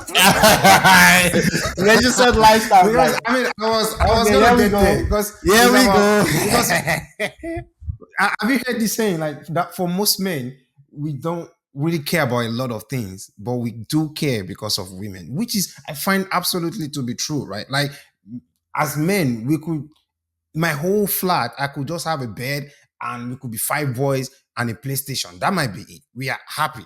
But like for some, just because of how we need to be in a certain way. And I'm not saying every man is like that, but we do a lot of things just to, be able to compete and, in the dating or relationship market, right? So I think, like you said, you have a lifestyle. I think it's quite important to put that into account. This, it might be fine by himself. He might be making a decent money that by himself, he would have a nice life.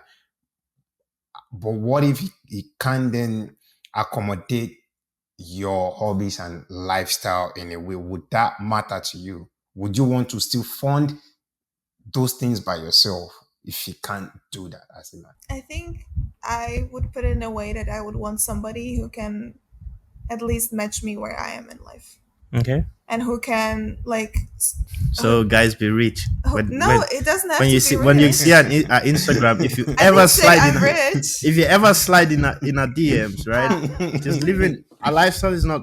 It's not little, guys. She's. I mean, context. Yeah, she. I think Of they course, will it's already relative. see when you Yeah, already exactly. But if you ever when you slide go in a on the page, DMs, you can. guys, don't just be getting by. She travels a lot, and she's traveling to places. Okay, all right. What do you think about a woman breadwinner? I myself find myself on a struggle because honestly, generally, I would say that I many times have more the traditional perspectives and point of views. I think for me personally, in the long term, like generally always me being the breadwinner, I don't think that would match just because we would come circle back to the whole expectations of like striving for similar values and lifestyle and aspirations in life, right? So I would want somebody who aspires at least as much as I aspire. And yeah, I don't think I could be the breadwinner like for a long term in my relationship. I'm not saying if like something happens and there is like an issue that needs to be taken care of, and if for a time being I become breadwinner, that's completely fine. But like over a long period of time, generally it's always me. That's not something that I would want for myself. I could have said what she said in prediction of a woman's answer, because this I appreciate I the answer. Yeah. it's so honest and I appreciate it. And I think if I would be judged in this world, I'm not, but if I would be judged, I would say great answer. Yeah, I think a woman should push enough that if something happens, they can support the household. Yeah. Um, and I think women will struggle to do it long term. I think there was a research recently that interviewed women. They interviewed women that are breadwinners, and I think one of the biggest issues they had with it wasn't that they were breadwinners in the moment, but because they looked into the future and thought, "Shit, I need to keep running like this. I need to keep trying to make more money so that my husband." Even if the husband takes care of the home, the kids, it was still a struggle for the women to look forward and see that this is their life forever. And I think it's fair. I think our I think experiences the in women life, are not built that way. Yeah. that's exactly how to put it. Yeah. Women, I don't think are necessarily built this way. But I think Yeah. Sarah was a little bit cautious with her answer, especially with the personalization of saying this is my opinion because she doesn't want to generalize. Yeah. But I would already make you feel comfortable by saying that a lot of women think the same. Yeah. So male breadwinner in the long run. Yeah. Who would you prefer, an older guy or a younger guy, or maybe someone of the same age as you? The men I dated in the recent past have had like a good 5 to 10 year age gap to me. And No, it's not grooming, guys. She's 23. as in Interesting. being in their late 20s. So like say like all of them have been in their late 20s, and me getting older, the age gap has been getting smaller and smaller, let's put it that way. So far I haven't been able to date a man in my age yet. However, I do believe that a lot comes to the point of like maturing, and I do think like once I am now like at the age 25, 26, I don't see myself having issues dating a man who's my age. I think that speaks to the point that a lot of people say that women would grow faster mentally. Yeah. And at some point, but I think it's not just the mental growth. I think it's also the resources that men require to have a relationship. Just so that maybe And the leadership skill also. a man needs to have gathered a lot of experience to lead appropriately, but also needs to have Yeah. resources to be able to be breadwinner in the long run Yeah. and stuff like that. So when you deal with a man, it could get a little bit tricky if you don't see those traits in them. Yeah.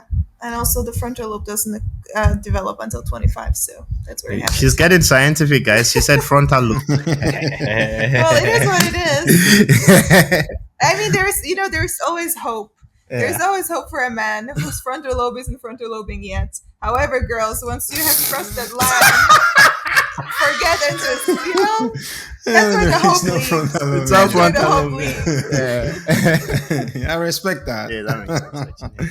So by extension, right, I would argue that then would mean that an older guy would have more experience and would be a much more in line with what he wants and have some leadership skills, some resources of some sort.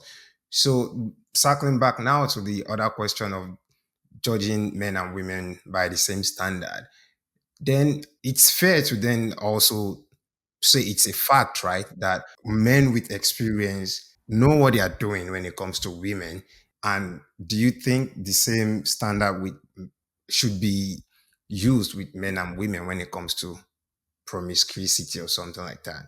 Do you think?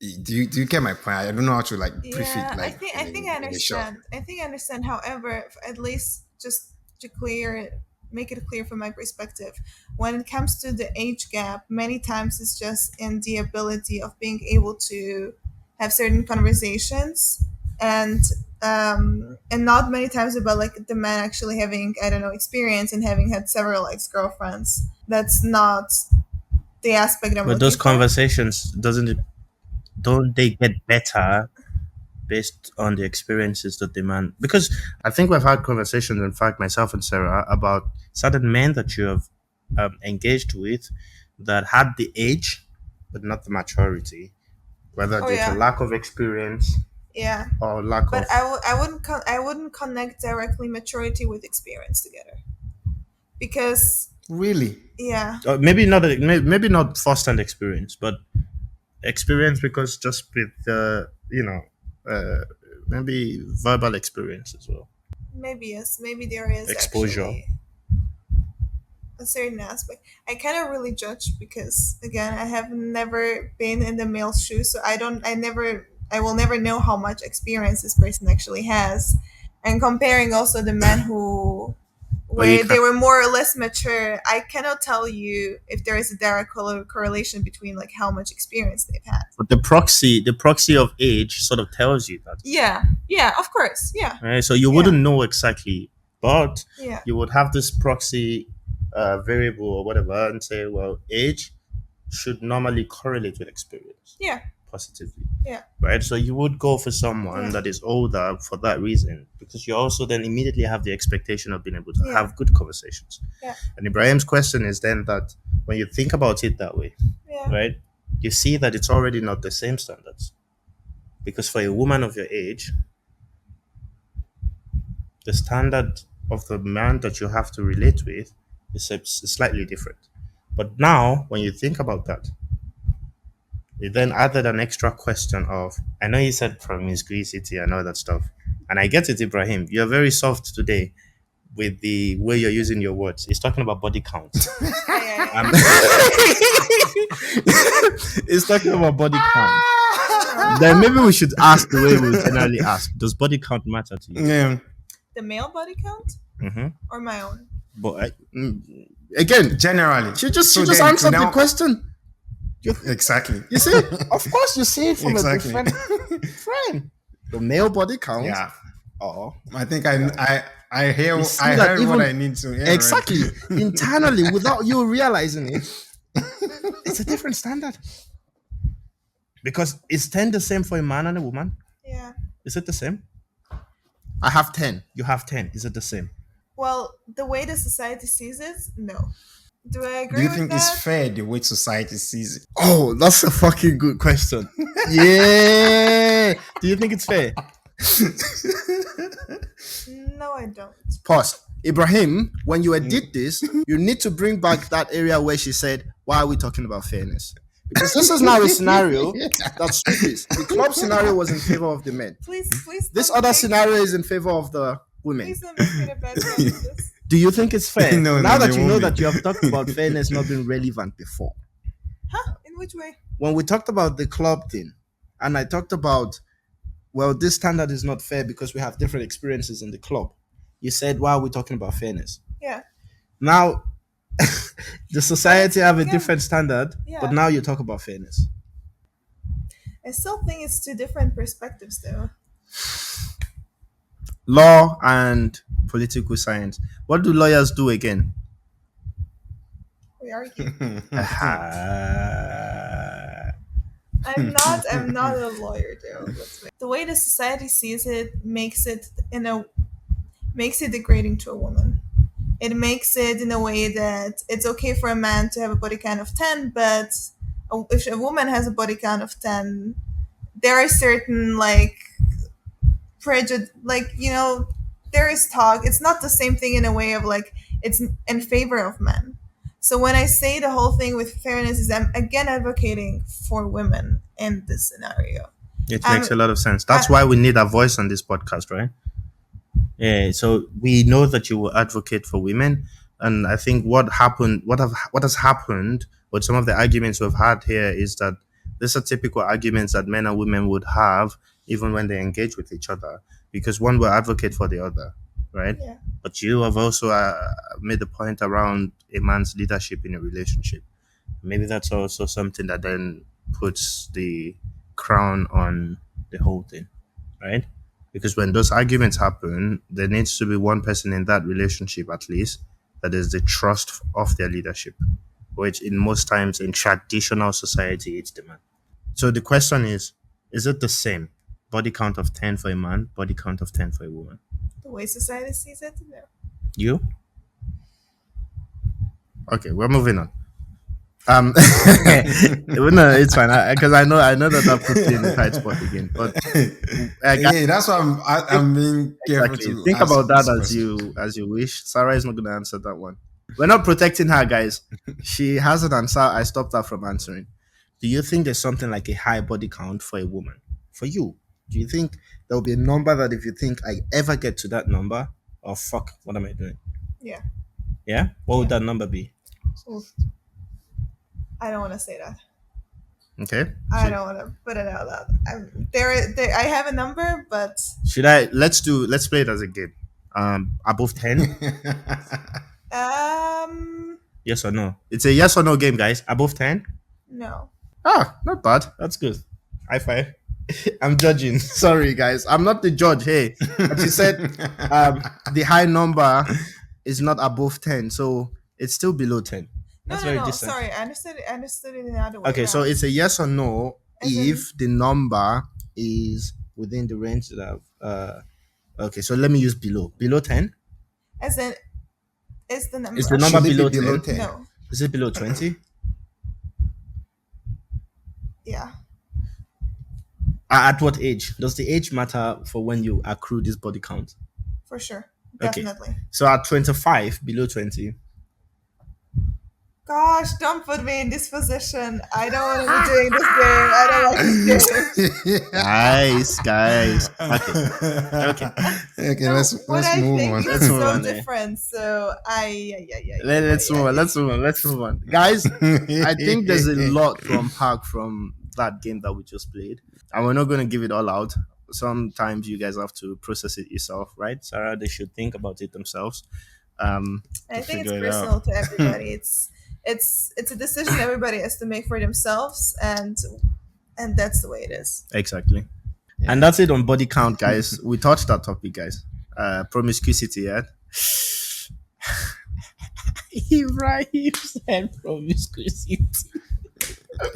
Right. Ah, I Ibrahim. they do official guys. This is like wait Oh, official. oh my goodness. I'll tell you some funny statistics here. Shoot. I don't know if it starts here, but I watched a video on Instagram where this couple, they were asking this gay guy about body counts, right? And the wife said for her 10 is averagely high, like medium high, like average, but it's already getting to the high part of body count for For men? both parties. Okay. For straight people now. Yeah. And then she immediately asked her husband, who was far away, and the husband said something similar as well, and said 20 would be absolutely a high number. And then the gay guy in front of them, they asked him, and he was like, what would be the beginning where you start to consider high number for gay people? Can you guess what this guy said? Just think about it. It's a very high body count. But can you guess?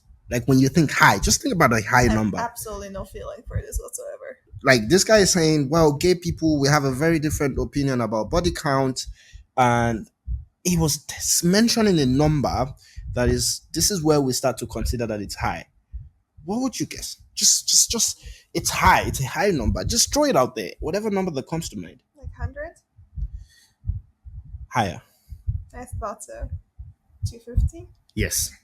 You actually hit the nail on there. They literally said Yeah. 250 would be where we start to consider high for gay people. And I wanted to put that out there because it's that personal opinion, personal preference thing. Because to be fair, a lot of gay people were in the comment section as well saying, okay, maybe I'm not gay anymore then because 250, what the hell? And some other people were like, oh yes, because 20 is one night in parade weekend or something.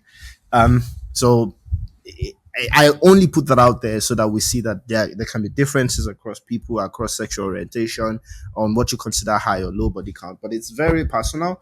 If you have your personal standards around that, it's all up to you. I don't want to put too much. Personally, I wouldn't put too much into determining what a reasonable body count is for individuals. I think it's a very individual decision, and people should do it as such, right? I feel like yeah, it's a very personal thing and it's quite peculiar to each and every one of us. I definitely feel like there is still a societal expectation and sort of number that on the average everyone would believe that it's normal or it's high or it's really high. Mm-hmm. That's what I think. I agree with you. What do you think the society is saying today? For men and women, I would say from where I stand, I would say for women below 30, like 30 years of age, I mean the age now, like the body count probably below 10. And for a man below 30 years, higher, I would say maybe double that, maybe 20, 25. Yeah. So I understand what Ibrahim is saying, and I think I sort of agree with him as well because of exactly the point of how women even view men. So there's this thing in society where, oh, a man, you're not having sex, you're not the most attractive guy, you're not the most admirable guy, you're not the most wanted guy because you're not having a lot of sex. And the woman that is not having a lot of sex is the most attractive and the most admirable to men. So there's that difference in views, and I think that's the societal difference that you were Yeah. talking about as well. Yeah. So I'm with Ibrahim on the societal numbers as well. Okay, that was great. Did you enjoy that section, the body count section? I feel like that's the one that you got a little bit more. I didn't enjoy that at all. Which is reasonable, but Oh my yeah, gosh. we had to put that out there. Ibrahim, yeah, you're really giving us some interesting questions, and I want you to continue just for a little bit more, and then we're gonna round up with a quick game to see how Sarah loves Afrobeats and what she thinks about Afrobeats. Yeah. we're gonna Okay, I do like that. That's the kind of game I want to play. that. All right. Go for it. So, I mean, I have one final question. You advise everyone to delete the all the online dating apps. And that was one of the recommendations I gave on our last episode when we talked about this whole dating in Germany and US. So I'm just curious to know why you come to that conclusion. I gave my own reasons. I'm just curious yeah, how you came to that conclusion. Well, I was never very really active on those dating sites in the first place. I had two of those for a week in my life, and I deleted both of them because I just realized how much it's really strictly, or at least for me, it was so much being just strictly based on like appearance, physical appearance, and I do like for me so much goes through energy, and I appreciate energy so much. And I've been in situations where I have found a man extremely attractive in person who wouldn't have probably spoken to me in picture, but the way he carries himself, the way he is, the way he looks like in real life was very attractive to me. And that's something that I don't feel like you can translate on those dating apps. And majority of the time then you connect mostly with people where the interest is strictly physical, and that's when you get to the whole loop of so many people are on dating sites strictly for the physical purpose as well. And yeah, I believe in organically meeting people you're supposed to be meeting, and that's why I'm just letting universe take care of that. Has it been easy? 100%. Yeah, 100%. Has it been easy meeting people in person? I would say yes. I would say for my age, I have met a good amount of people in real life who I've connected with, who I've maybe dated or explored the connection with. So, yeah, I would say yeah. So it's been normal. At Yeah, least you don't feel that there's scarcity. no. But that's exactly the issue that women have. Um, I don't want to go too deep into this, but it pains me when I hear from women that they are like completely swearing men off or swearing dating off, and just coming from this perspective of like there are no good men out there. It's really, you get what you look for. And if this is what you're thinking, that probably the men you're meeting are really maybe not the men you're looking for. Um, and I do believe that I have met a lot of great men out there. I think there is a lot of great men that would fit my standards, who I would be interested in. And that's the mindset that I go through life day to day. And it hasn't failed me yet. So, yeah. That's good. Are I you, think are it's you not not far proud, from like Ibrahim? I am actually. I mean, also, I mean, for the most part, it's because I feel like the answer she gave was in a way like a lot similar to why or what my reasons were. Also, if you That's remember, we're exactly talking why I about said, are you the not proud? excitement. Yeah. Yeah, That's like exactly the why I said, are you not excitement, proud? like Because it's like, yeah. yeah. And now having a feminine perspective to it to reinforce your masculine What we perspective there. said. Yeah. Yeah, yeah, So at least we have a lot yeah, of people out there with their heads still on their shoulders. Um, yeah. okay, let's get to the fun part. This is an interesting game, Ibrahim. It's this game, Sarah, we'll play. It's this game where um, I would mention an artist, and then you tell me which one stays or goes. So the one you prefer the most stays, Okay. and then the one you Okay. uh, prefer the least have to go. Okay. So I'm going to start with Kwame Eugene. Hold on. Do I have a like? It's always like just one has to stay, or a certain amount can So just stay. one has to stay, and then Okay. I just bring the next one. Okay. Kwame Eugene and Fireboy. Fireboy. So Fireboy stays. Yeah. Fireboy and Kiddy. Fireboy. Fireboy and Rema. Rema. Rema and Whiskey. Rema. Rema and Davido. Rema probably. Rema and Joe Boy. Rema. Rema and Omale. Rema. Come on. Rema and Adekunle Gold. Rema. Rema and Kiss Daniel. Rema. Rema and Bonner Boy. Oof. This is a tough one. I would have to say Burna Boy. Burna Boy. Yeah. Okay. I guess Rema knows his competition. But I mean, I find her quite interesting. I feel like she's quite accurate because yeah, In the yeah, new at this world point, today, right? maybe She's so up to date. It's exactly. unbelievable. Yeah, yeah, Yeah. yeah. So Burna Boy wins for you, Yeah. and Rema takes second. Unfortunately, yeah. I was surprised with Rema and Above Whiskey, but I Whiskey. get it. Yeah, yeah. But I also get it. It's like right now, 2024. Yeah, maybe Whiskey's next album would shock us. Yeah, And maybe and I threw in some- two Ghanaian guys there, but they lost immediately to the Nigerian guys.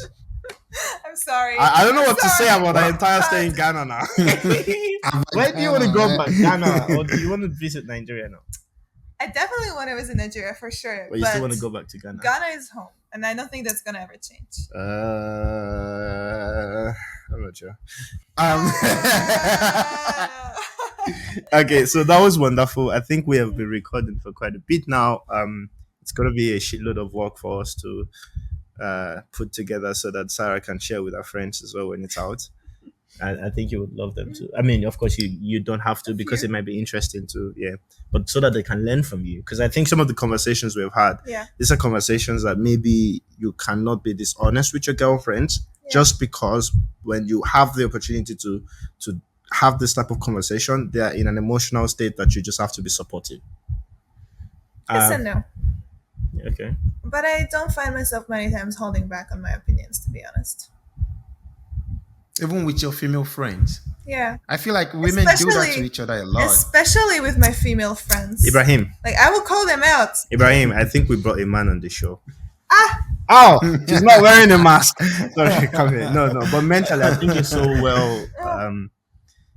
Kudos to the guys you've dated, yeah, because and to you as well for learning all those things from how they brought it out. Kudos to me as well, guys. I taught her a lot of this shit. Hey! I'm kidding. No. But this is all. So I would say that I'm quite impressed as to how much your opinions are aligned with ours. And this is not even that we're just trying to I make her hope they don't- comfortable. You I can hope watch they our last don't episode. Yeah. They can watch our last episode and see it. Yeah. Right? They can see a lot of the I No, I actually just hope haven't people seen don't that start episode, calling to her be like a honest. call me, like a pick me person. She's You know, like no, I mean we have argued a lot on here. She's obviously not pick me. I mean, pick me for what? Are you pick me? Yeah, you see that look on her face. See, she's not pick me. So, but I'm happy that we also had points where we didn't see eye to eye. Yeah. Because I think that's the entire point of this podcast. It's a world of nuances, and we acknowledge that we have those differences. We want those differences to foster, but while they foster, we should cohabit respectfully and in the way that society as a whole continues to move forward. We need every single gender, man, woman, and every other one that might exist. Okay, I have to stop now. So beautiful. You're Yeah, I know they be like, oh Benny. Yeah, I don't get part of that one. I beg. Ibrahim is like frozen, like. But that was good. Right now that Ibrahim is here at the moment, what do you think? What about your experience on this podcast so far? I love it. Like, go for it. Do your thing, guys. Malik showed me like a few episodes the other day from like few parts of like few times you recorded, and I gave you like a few hints. But I think like a lot of these things you guys will just strictly learn how you go. I already love to set up a lot everything about like yours and yours the lighting and everything, so strictly from like from the visual perspective, I love it. And yeah, it's just like I think the only thing you guys have to just stay consistent, and I think it's gonna go somewhere. Thank you very much. Thank you. We appreciate that. But your own experience as a guest on the Oh, podcast. I mean, okay, the thing is, since I know you very well, we two are very close, and I've met you, Ibrahim, before, I felt super comfortable. Like, the moment I sat down, I was super at ease. We had a great conversation. I'm not gonna lie, like, I had a thought or two. I'm now in a moving out process. I had way better things to do tonight than sit here. But I was like, I made a commitment to you guys. I need to go through with it. I'm even thinking of starting my own podcast soon. So I felt like it's going to be a great opportunity for me. And I'm surprised how extremely comfortable I felt with you guys. Like, you narrated it as well very well. So it was, I didn't feel like a slightly nervous or anything at all. Are you happy? Yeah, it was great. Yeah, no, really, like, it was really nice. And I'm glad, Ibrahim, we managed to meet 2 years ago because this made it so much easier. Okay, then we can wrap it up then, because Okay, guys, so please like, subscribe, comment on this video, leave these two guys support. They deserve it, so hopefully they will go far. And follow on Instagram, guys. If you send DMs, ching ching. She's not saying it, but I'm saying it for her. All right. all right. Peace.